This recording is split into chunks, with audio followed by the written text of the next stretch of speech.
Tour പോകാൻ എല്ലാവർക്കും എന്ത് ഇൻട്രസ്റ്റാ. എന്നാ ഈ വക സാധനങ്ങളൊക്കെ എടുത്തൊന്ന് ബാഗിൽ വെക്കാൻ ആർക്കും നേരെയില്ല. തൊപ്പി കോടെ അത് വേറെ എന്തെങ്കിലും മറന്നോന്നാവോ ദൈവമേ. അയ്യോ, നിങ്ങൾ ഇതുവരെ അച്ഛൻ റെഡിയാക്കിയില്ലേ? കുളിപ്പിച്ച് നിർത്തിയിട്ട് എത്ര നേരായി. മാധവൻ ചേട്ടാ, എന്താ ഗീത, ഞാൻ റൂമിലേക്ക് വരുമായിരുന്നു, പതിയൊക്കെ വിളിച്ചൂടെ? ടൂർ പോകാൻ തീരുമാനിച്ചപ്പോഴേ ഞാൻ പറഞ്ഞതല്ലേ എല്ലാം കൂടി എനിക്ക് പറ്റൂല, വേണ്ടാന്ന്. അന്നേരം എന്തായിരുന്നു ഞങ്ങളെ ഹെൽപ്പ് ചെയ്യാന്ന് മക്കളും അച്ഛനും. ഇപ്പൊ സമയം ഇപ്പൊ ആരുമില്ല. ആരുമില്ലെന്ന് ആര് പറഞ്ഞു? നിനക്കിപ്പോ എന്ത് ഹെൽപ്പാ വേണ്ടേ? എല്ലാരും സ്വന്തമായിട്ട് റെഡിയാക്കാൻ പോയി. ഞാൻ മാത്രം ഇവിടെ കുടിവെള്ളം, ഛർദിയുടെ ഗുളിക, ഫീഡിംഗ് ബോട്ടില്, തൊപ്പി, ചട്ടി. അതിന്റെ ഇടയിൽ ഈ കുട്ടികളെയും കൂടി എനിക്ക് റെഡിയാക്കണം. ഇവർക്കെങ്കിലും ഒന്ന് ഉടുപ്പിട്ട് കൊടുത്തൂടായിരുന്നോ? അയ്യോ, അതിന് ഉടുപ്പിട്ട് കൊടുക്കില്ല എന്ന് ആര് പറഞ്ഞു? ഞാൻ ഉടുപ്പിടിക്കാൻ വരുവാ. നീ പോയിട്ട് ഫീഡിംഗ് ബോട്ടിലോ എന്താന്ന് വെച്ചപ്പോ പാക്ക് ചെയ്തോ. ഇവരുടെ കാര്യം ഞാൻ ഏറ്റു. മക്കളെ, നമുക്ക് ടൂർ പോകണ്ടേ? ഉടുപ്പിടാം.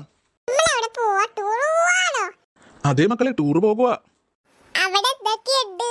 അവിടെയോ? അവിടെ ഇല്ലാത്തതൊന്നുമില്ല. ആന, പുലി, ഒട്ടകം എല്ലാരെയും നമ്മൾ കാണാൻ പോകുന്നുണ്ട്. പാർക്കിലും പോകുന്നുണ്ട്, പിന്നെ വെള്ളത്തിൽ കളിക്കാനും പോകുന്നുണ്ട്.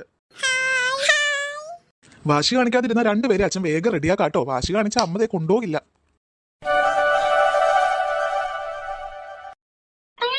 ദൈവം, എന്റെ നീല ജീൻസ് ഇത് എവിടെ പോയി നോക്കും, കാണുന്നില്ലല്ലോ. ഞാൻ ഈ ഐഷാഡോ ഏത് കളർ ഇടും? ഈ ബ്ലൂ കളർ ഇടണോ പിങ്ക് അടിക്കണോ? ചേച്ചി, എത്ര ആവശ്യം ചേച്ചിനോട് ഞാൻ പറഞ്ഞിട്ടുണ്ട് നീല ജീൻസ് എടുത്ത് ഇടരുതെന്ന്. ഇപ്പൊ ടൂർ പോകാൻ നോക്കുമ്പോ എന്റെ കാണുന്നില്ല. എന്റെ ദൈവമേ, കഷ്ടകാലത്ത് ഞാൻ ആകെ ഒരു തവണ ആ ജീൻസ് ഇട്ടിട്ടുള്ളൂ. ഇനിയിപ്പോ കാണാത്ത കുറ്റം എന്റെ തലയിൽ വെക്ക്. വണ്ടി ഇപ്പൊ വരും. ഞാൻ ഏത് മേക്കപ്പ് ഇടണോ എന്നുള്ള കൺഫ്യൂഷൻ നിൽക്കുമ്പോൾ അവിടെ ഒരു ജീൻസ്.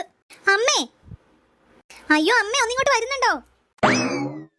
അമ്മ, എന്റെ നീല കളറിലെ ജീൻസ് കാണാമല്ലോ, ഒന്ന് നോക്കി താമേ. അയ്യോ, അതിനാണോ ഞാൻ ഇങ്ങോട്ട് വിളിച്ചത്? ഇവിടെ ഞാൻ ഇത്രയ്ക്കില്ലാത്ത പിള്ളേരുടെ ഡ്രസ്സ് വരെ എടുത്ത് വെച്ച് കഴിഞ്ഞിട്ടില്ല. അപ്പോഴും അവിടെ ഒരു ജീൻസ്. നീ അലമാരിയിൽ അങ്ങനെ നോക്ക്. എന്തായിട്ട് നീ ഇതുപോലെ നീ അലമാരി കാണിച്ചിട്ടിരിക്കണേ?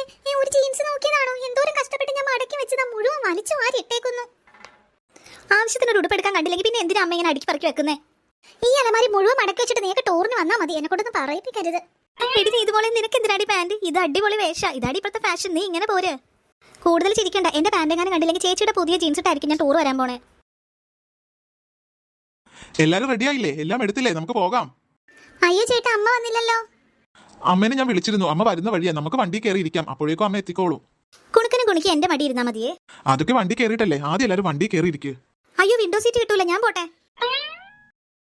അയ്യോ, എനിക്കും വേണം വിൻഡോ സീറ്റ്. അമ്മ ഒന്നും പേടിക്കണ്ട. കുണുക്കനെയും കുണിക്കിനെ എല്ലാരെയും ഞങ്ങൾ നോക്കിക്കോളാം കേറ്റിക്കോളാന്ന് പറഞ്ഞ പിള്ളേരാണ് വിൻഡോ സീറ്റ് എന്ന് പറഞ്ഞ ഓടണേ.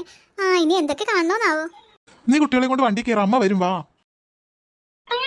എടി, നീ ഇവിടെ ഇരുന്നോ, എന്നാ ഞാൻ അപ്പുറത്തെ വിൻഡോ സീറ്റിൽ ഇരുന്നോളാം. ഹെഡ്സെറ്റിലെ പാട്ടും വിൻഡോ സീറ്റും ഇന്നത്തെ ടൂർ പൊളിക്കും.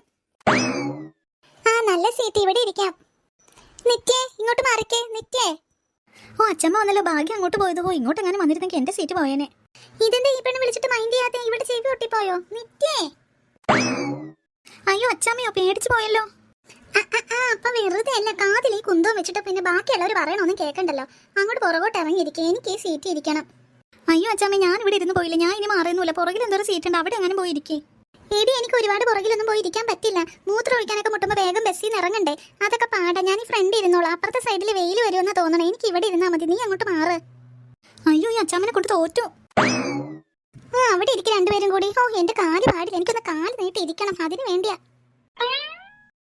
എല്ലാരും കയറിയല്ലോ. അമ്മേ, സാധനങ്ങളൊക്കെ എടുത്തില്ലേ? എന്നാ നമുക്ക് പോകാം. അച്ഛാ, കുണുക്കിനെ ഇങ്ങ് താച്ചാ, ഞങ്ങൾ മടി ഇരുത്തിക്കോളാം.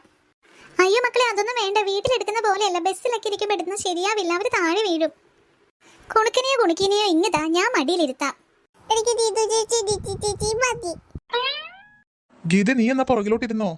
അല്ല ഗീത, നീതുമോടെ പാന്റാണോ ഇട്ടിരിക്കുന്നേ? അല്ല അമ്മേ, കുണിക്കുമോടെ പാന്റാ ഞാൻ ഇട്ടിരിക്കുന്നേ. അയ്യോ, ഒരു വലിയ കോമഡി കേട്ട പോലെയല്ലേ എല്ലാരും കൂടി ചിരിക്കുന്നേ. കാണിച്ചു തരാടി, നിന്റെ ടൂർ കൊളാക്കാൻ വേണ്ടി തന്നെയാ ഞാൻ കൂടെ വന്നത്. ഒരു സ്ഥലത്ത് ഞാൻ കേട്ടില്ല. കാലുവേദനയാണെന്ന് പറഞ്ഞേ. ഞാൻ നാളെ തന്നെ ഇങ്ങനെ തിരിച്ചു കൊണ്ടുവരൂടി. പണി തരുന്നുണ്ട് ഞാൻ. എന്താമ്മ ഒറ്റയ്ക്കിരുന്ന് പറയണേ? തമാശയാണെങ്കിൽ ഉറക്കെ പറ, എല്ലാവർക്കും ചിരിക്കാലോ. ഓ, രാഹുകാലം ഇപ്പൊ തുടങ്ങും. വണ്ടി ഒന്ന് വിടാൻ പറ. ഹായ്, വണ്ടി വിട്ടേ. അച്ഛാ, ഡ്രൈവർ മാമനോട് പാട്ടിടാൻ പറ. അവിടെ ചെല്ലുന്നവരെ ഇങ്ങനെ അവാർഡ് കണക്കിന് ഇരിക്കാനാണോ? ആഹാ, കുണിക്ക് പാട്ട് പാടാന്നോ? എന്നാ ആദ്യത്തെ പാട്ട് കുണിക്കയുടെ വക തുടങ്ങിക്കോ.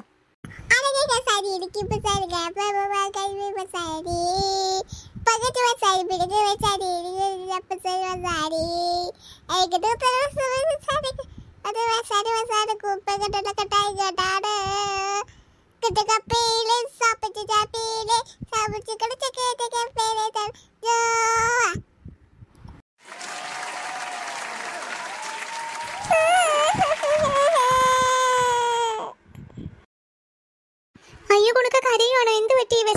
തോന്നുന്നു. വിശക്കുന്നുണ്ടോന്ന് തോന്നുന്നു. അപ്പൊ നീ കുട്ടികൾക്കൊന്നും കൊടുക്കാതെയാണോ വലിയ പാൻറ് കിട്ടി രാവിലെ തന്നെ ബസ്സിൽ കയറ്റിക്കൊണ്ടുവന്ന് ഇരുത്തിയേക്കുന്നത്? ചെറിയ കുട്ടികൾക്ക് ആരെങ്കിലും ഫുഡ് കൊടുക്കാതിരിക്കോ? ഫുഡൊക്കെ കൊടുത്തതാ, അതിന്റെയൊക്കെ സമയം കഴിഞ്ഞു. ഇനി രണ്ടാമത് കൊടുക്കേണ്ട സമയമായി എന്നാ ഞാൻ പറഞ്ഞേ. അയ്യോ, കുണിക്കുമോട്ട് മുഖം മാറിയല്ലോ. മുഖം മാറി. ഇത്തിരിക്കില്ലാത്ത കുട്ടികളായിട്ട് ടൂർ വരുമ്പോ ഓർക്കണം ഇപ്പൊ പറയണ മുഖം മാറിയെന്ന്. അയ്യോ, കുണുക്കൻ ഇതുവരെ കരച്ചിൽ നിർത്തിയില്ല. സാരയില്ല, അച്ഛൻ്റെ ഒപ്പം ഇരിക്കാൻ വാ. കുണിക്ക് എണീറ്റല്ലോ അമ്മ, അവക്ക് എന്ത് പറ്റിയെന്നാവോ? എന്താ കുണിക്കുമോളെ, എന്ത് പറ്റി? അയ്യേ, ഈ കൊച്ചെന്റെ മേത്ത് ഛർദിച്ചു. വണ്ടി ഒന്ന് നിർത്തിക്കേ, കൊച്ചു ഛർദിച്ചു.